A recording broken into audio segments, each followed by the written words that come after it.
আসসালামু আলাইকুম, সবাই কেমন আছো? ফুডি কর্নারে সবাইকে স্বাগত। আজকে আরও একটা নতুন রেসিপি নিয়ে তোমাদের সামনে হাজির হলাম। আজকের রেসিপিটা কিন্তু খুবই ইউনিক আর দারুণ টেস্টি একটা রেসিপি তোমাদের সঙ্গে শেয়ার করব, যেটা কিনা খাবার জন্য আমরা অনেক পয়সা খরচা করে রেস্টুরেন্টে গিয়ে থাকি। আর এই রেসিপিটা দেখার পর থেকে রেস্টুরেন্টে যাওয়ার আর কোনো দরকার নেই, ঘরে বসে সব পরিবারের সবাইকে নিয়ে আনন্দ করে মজিয়ে খেয়ে নিতে পারবেন আজকের এই রেসিপিটা। যেমন বানানো সোজা, তেমনি কিন্তু ঝটপট এটা রেডিও হয়ে যায়। চলে দেখা যাক মূল রেসিপি।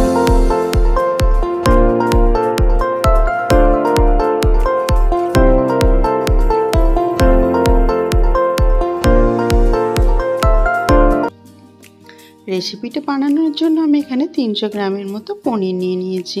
আর পনিরগুলোকে ঠিক আমি এভাবে কিউব করে কেটে নিয়েছি। তোমরা কিন্তু পনিরের পরিমাণ বাড়িয়ে কমিয়ে নিতে পারো। একটা গোটা পেঁয়াজকে আমি এইভাবে ছাড়িয়ে নিয়েছি, সঙ্গে টমেটোর বিচিগুলো বাদ দিয়ে এইভাবে ছাড়িয়ে নিয়েছি। ক্যাপসিকামটাকেও ঠিক এইভাবে আমি কেটে নিয়েছি। সঙ্গে নিয়েছি অনেকগুলো রসুনের কোয়া কুচি কুচি করে কেটে, আর আদাকেও কুচি কুচি করে কেটে নিয়েছি। আর নিয়েছি পরিমাণ মতো কাঁচা লঙ্কা, আর কিছুটা আদা রসুন আবার গ্রেট করে নিয়েছি। একটা কৌটোর মধ্যে আমি এবার পনিরগুলোকে এইভাবে প্রথমে ঢেলে দিতে হবে। তারপরে একে একে দিয়ে দেবো কিছু মশলা। দিয়ে দিলাম পরিমাণ মতো লবণ, সঙ্গে দিয়ে দিলাম হাফ চামচেরও কম হলুদ গুঁড়ো, দিয়ে দেবো কিছুটা পরিমাণে লঙ্কার গুঁড়ো। এখানে দেখো আমি গ্রেট করে রাখা আদা রসুন 1 চামচ করে ব্যবহার করলাম। এবার দিয়ে দেবো কিছুটা পরিমাণে চিলি ফ্লেক্স। এটা পুরোপুরি অপশনাল, দিলে কিন্তু দেখতে বা খেতে দুটোই ভালো লাগে। এখানে দেখো আমি 2 চা চামচের মতো দিয়ে দিলাম প্রথমে ময়দা, আর 2 চা চামচের মতো দিয়ে দিলাম কর্নফ্লাওয়ার। এখানে শুধু ময়দা বা শুধু কর্নফ্লাওয়ার দেওয়া যাবে না, দুরকম মিশিয়ে কিন্তু ব্যবহার করতে হবে। এবার সমস্ত ড্রাই উপকরণগুলোকে পনিরের সঙ্গে হাত দিয়ে আলতোভাবে মাখিয়ে নিয়ে সামান্য একটু জল দিয়ে দেব। সামান্য জল দিয়ে ঢাকনাটাকে বন্ধ করে দিয়ে অনবরত এটাকে আমি এইভাবে মিক্সড করে নেব। হাত দিয়ে নাড়তে গেলে কিন্তু পনিরগুলো ভেঙে যাবার ভয় থাকে, তাই আমি এইভাবে তোমাদেরকে দেখালাম। তো দেখো খুব সুন্দরভাবে মশলার সঙ্গে কিন্তু পুরো পনিরটাই মাখিয়ে গেছে। এবার এটা রেস্টে রেখে দেবো 15 মিনিটের জন্য নর্মাল ফ্রিজে। 15 মিনিট পর খুলে দেখলাম মশলাটা কিন্তু পনিরের সঙ্গে সুন্দরভাবে সেট হয়ে গেছে। পুরো মশলাটা পনিরের গায়ে সুন্দরভাবে লেগে গেছে। তেল এখানে হালকা গরম করতে শুরু করে দিয়েছে। আর এর মধ্যে পনিরগুলোকে এবারে দিয়ে ভেজে নিতে হবে। আর এই সময় কিন্তু গ্যাসের ফ্লেমটাকে মিডিয়ামে রাখতে হবে, না হলে কিন্তু পনির শক্ত হয়ে যেতে পারে। হালকাভাবে তেলে এটাকে উল্টে পাল্টে নাড়িয়ে লাল লাল করে ভেজে নিতে হবে। ডিপ ফ্রাই করলে কিন্তু পনিরটা শক্ত হয়ে যায়, এইটা কিন্তু মাথায় রাখতে হবে। মিডিয়াম টু লোয়েতে রেখে এগুলো লাল লাল করে উল্টে পাল্টে ভেজে নেব। আমি কিন্তু এখানে অর্ধেক পনিরটা প্রথমে তেলের মধ্যে দিয়েছি, সবগুলো দিইনি, যাতে এগুলো একটার ওপরে একটা লেগে না যায়। এই দেখো আমি হাতার সাহায্যে এভাবে করে উল্টে দিচ্ছি। এইভাবে উল্টে উল্টে চারি সাইডটা কিন্তু সুন্দরভাবে ভেজে নিতে হবে। আর এই ভাজাটা খেতে কিন্তু অসাধারণ লাগে। তোমরা যদি চিলি পনির নাও বানাও, শুধু এইভাবে ভেজেও যদি পনির খাওয়া যায় তাহলে কিন্তু দারুণ স্বাদ লাগে। তোমরা এরকমও একবার ট্রাই করে দেখতে পারো। আর এটা বাচ্চাদের খেতে কিন্তু খুবই ভালো লাগবে। ক্রিস্পি পনির সবগুলো তেল ঝরিয়ে তুলে নিলাম, বাকি পনিরগুলো আবার তেলের মধ্যে দিয়ে দেব। আর এইভাবে ঠিক উল্টে পাল্টে ভেজে নেব। প্রথমে মিনিট খানেকের মতো ওয়েট করব ও লাল হওয়ার জন্য, তারপরে কিন্তু উল্টে দিতে হবে। এখান পর্যন্ত যদি তোমাদের ভিডিওটা ভালো লেগে থাকে তাহলে কিন্তু অবশ্যই একটা লাইক দিও, আর কমেন্ট করে জানাতে ভুলবে না আজকের রেসিপিটা তোমাদের কেমন লেগেছে। বাকি তেলগুলোকে আমি তুলে নিয়ে আবারও সর্ষের তেল দিয়ে দিলাম ওই কড়াইয়ের মধ্যে, আর একটা তেজপাতা ফোড়নে দিয়ে দিলাম। তারপরে সামান্য গ্যাসের ফ্লেমটাকে হাই করে দিয়ে আবারও এখানে আমি লঙ্কা কুচিগুলোকে আর রসুন কুচি আদা কুচিটা সবগুলোই তেলের মধ্যে দিয়ে দিলাম।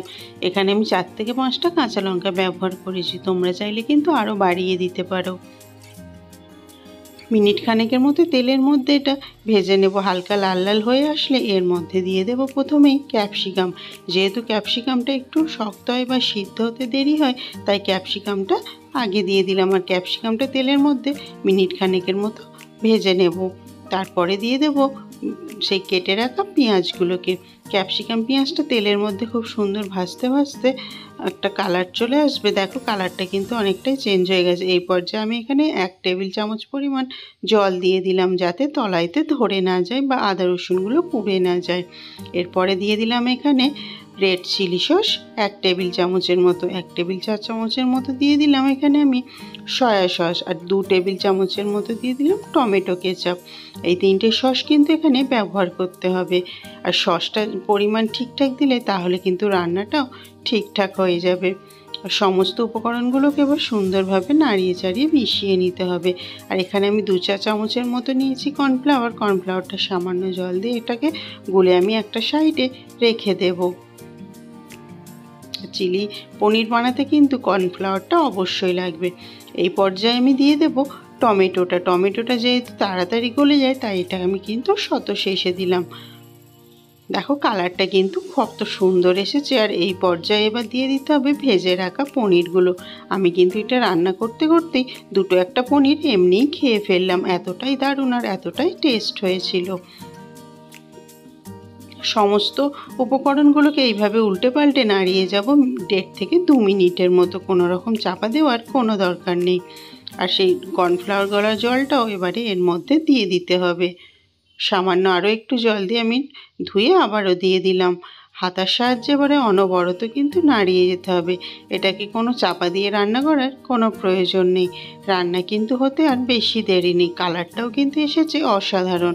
আর নামিয়ে নেওয়ার আগে 1/2 চা চামচের একটু কম দিয়ে দিলাম গোলমরিচ গুঁড়ো। চিলি চিকেন বানাতে গোলমরিচ গুঁড়ো কিন্তু অবশ্যই লাগবে। রেসিপিটা কেমন হয়েছে তা তোমরা কিন্তু কমেন্ট বক্সে জানাতে ভুলো না। আর এরকম সুন্দর সুন্দর রেসিপি যদি তোমরা পেতে চাও তাহলে কিন্তু আমার চ্যানেলটিকে অবশ্যই সাবস্ক্রাইব করে পাশের বেল আইকনটি অন করে দিতে হবে, যাতে ভিডিও দেওয়ার সঙ্গে সঙ্গে নোটিফিকেশান পৌঁছে যায়। গ্যাসের ফ্লেমটাকে অফ করে এবারে আমি এটাকে রেখে দেবো রেস্টে 1.5 থেকে 2 মিনিটের মতো। দেখো এটা অনেকটা আগের থেকে ঠান্ডা হয়ে গেছে। এবারে একটা প্লেটে সুন্দরভাবে সার্ভ করে নেব। এরকম পনির তো আমরা মশলা পনির খেয়ে থাকি, মটর পনির খেয়ে থাকি বা পনিরের সবজি দিয়ে রান্না করে থাকি। তার থেকেও কিন্তু সোজা আজকের এই পনির রেসিপিটা খুবই চটজলদি হয়ে যায় আর খুবই টেস্টি একটা রেসিপি। বাড়িতে মেহমান আসলে চটজলদি বানিয়ে ফেলতে পারবে। এটা রুটি পরোটা বা গরম ভাতের সঙ্গে বা ফ্রায়েড রাইসের সঙ্গে খেতে কিন্তু অসাধারণ লাগে। যেমনি বানানো সোজা তেমনি খেতেও কিন্তু অসাধারণ। যারা কোনো দিন বানায়নি তারাও কিন্তু বানিয়ে ফেলতে পারবে নিমেষের মধ্যে। সুন্দর, দেখো দেখতে কতটাই সুন্দর লাগছে আর কতটা কালারফুল লাগছে। আরও একটু সুন্দর দেখানোর জন্য ওপর থেকে আমি সাদা তিল একটু এইভাবে ছড়িয়ে দিলাম। তোমরা চাইলে কিন্তু এটা নাও দিতে পারো, জাস্ট এটা দেখতে ভালো লাগার জন্য। তো বন্ধুরা আজকের রেসিপিটা এখান পর্যন্তই। দেখা হবে আবার পরের ভিডিওতে। আল্লাহ হাফেজ।